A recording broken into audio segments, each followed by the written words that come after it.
చంద్రబాబు నాయుడు గారు సెట్ చేస్తామన్నారు అధికారులని, ఎంపీలని, ఎమ్మెల్యేలని. ఫస్ట్ టైంలో నేను చెప్తున్నాను వినొద్దు అని. మనం ఈ రెండేళ్లలో చాలాసార్లు చంద్రబాబు నాయుడు గారు తన అధికారులకు కానీ, ఎంపీలకు కానీ, ప్రజాప్రతినిధులకి దిశానిర్దేశం చేశారు. తీరు మార్చుకోకపోతే ఆగ్రహం వ్యక్తం చేశారు.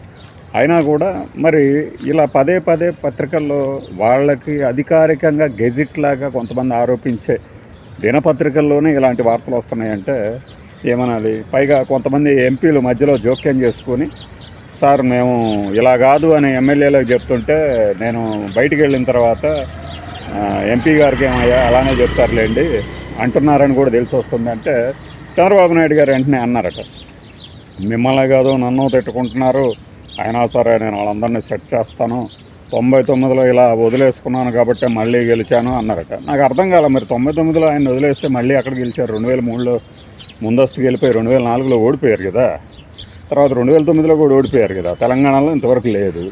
అలానే ఆంధ్రప్రదేశ్లో విభజిత ఆంధ్రప్రదేశ్, నవ్య ఆంధ్రప్రదేశ్గా మారిన తర్వాత అనుభవజ్ఞులు అనుకుని ఆయన కట్టపెట్టారు. 19లో మళ్ళీ ఓడిచ్చారు, 24 గెలిపించారు. ఇక్కడ దీనికి వదిలేసుకోవడానికి ఎక్కడ ఉంది? పైగా శనక్కాయల అరుణ గారు, లక్ష్మి గారు, ఆలపాటి లక్ష్మి గారు అనుకుంటా, మన దొడ్డపనేని ఇందిర గారి కుమార్తె, తెనాలిలో మున్సిపల్ చైర్పర్సన్గా చేశారు. వాళ్ళందరినీ రాజకీయాలకు దూరం చేశారు కదా, వాళ్ళకి మంచి పేరు వచ్చింది కదా అప్పట్లో.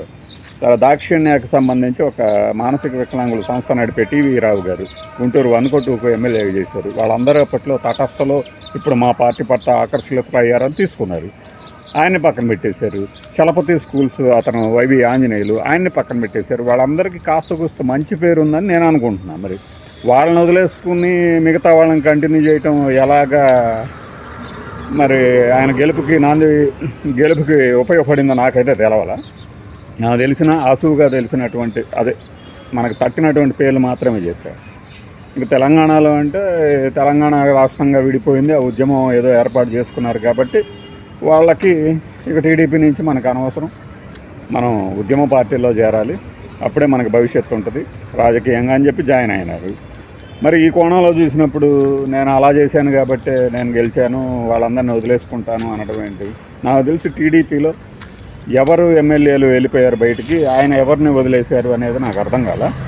అఫ్కోర్స్ ఆయనకున్న అనుభవం ఆయన చేత అలా మాట్లాడించి ఉండవచ్చు. కానీ ఈ మధ్యలో పత్రికల్లో వచ్చే వార్తలు చూస్తే అనిపిస్తుంది అనమాట, అంటే ఏంటి ఎమ్మెల్యేలు ఎంపీలు ఆయన చెప్పినా కూడా వినట్లేదా, ఆయన గ్రిప్ పోయిందా అని. మరి కనీసం మన లోకేష్ గారి మాట అయినా అంటారు కదా. లోకేష్ గారు చాలా సీరియస్గా కఠిన చర్యలు తీసుకుంటారు కదా ప్రతి దాని మీద. దీని మీద ఎందుకు దృష్టి సారించరు? పార్టీ పరంగా చాలా ఇదిగా ఉన్నారు. లోకేష్ గారి నాయకత్వం మాకు అంగీకారం, ఆమోదయోగ్యం, అద్భుతంగా చేస్తున్నారని బుచ్చయ్య చౌదరి గారి దగ్గర నుంచి ప్రతి ఎమ్మెల్యే చెప్తున్నారు కదా. మరి చెప్పినప్పుడు కూడా ఇంకా మనకి అట్లానే ఎందుకు కంటిన్యూ అవుతుంది? అంటే బహుశా అధికారులు, ఎంపీలు, ఎమ్మెల్యేలే తప్పులు చేస్తున్నారు, ప్రభుత్వం చక్కగా పనిచేస్తుంది అని ఒక చెప్పే ప్రయత్నమా? కొంతమంది అదే అంటారు, మేము చెప్పినా కూడా వినట్లేదు, మేము చెప్పినా వినరు అనుకుంటూ. అయితే ఒకటి, ఇది 25వ నెల కూడా పూర్తిగా వచ్చింది, ఇంకొక 12 రోజుల్లో అయిపోతుంది. మరి 25 నెలల తర్వాత కూడా నేను సెట్ చేసే పనిలోనే ఉన్నానంటే అట్లా చెప్తుంది. అధికారులను సెట్ చేయటం అంటే ఏం చేస్తారు? ఆల్రెడీ ఇప్పుడు వారికి అనుకూలంగా కాకుండా అప్పట్లో వ్యతిరేకంగా మాట్లాడిన అధికారులని వేకెన్సీ రిజర్వ్కు పంపించారు. ఆ తర్వాత సస్పెన్షన్ పెట్టారు. కొంతమందికి రిటైర్మెంట్ బెనిఫిట్లు వస్తాయో లేదో తెలియని పరిస్థితి. అంటే అదేనా సెట్ చేయటము? లేదంటే శాఖాపరంగా చర్యలు తీసుకుంటారా? ఎప్పుడు ఇంక మిగిలింది మనకు 3 ఏళ్ళు. ఈ 3 ఏళ్లలో ట్రాన్స్ఫర్లు తప్పితే ఏం చేయగలరు అనేది అధికారుల్లో కనపడుతున్న అలసత్వం నాకు తెలిసి. లేదంటేనే కొంతమంది కావాలని ఎటు ఈ పార్టీ రాదు, ఆ పార్టీ వస్తుంది కాబట్టి మనం సైలెంట్గా ఉందాము అనుకుంటున్నారు అని కొంతమంది ప్రచారం చేస్తారు.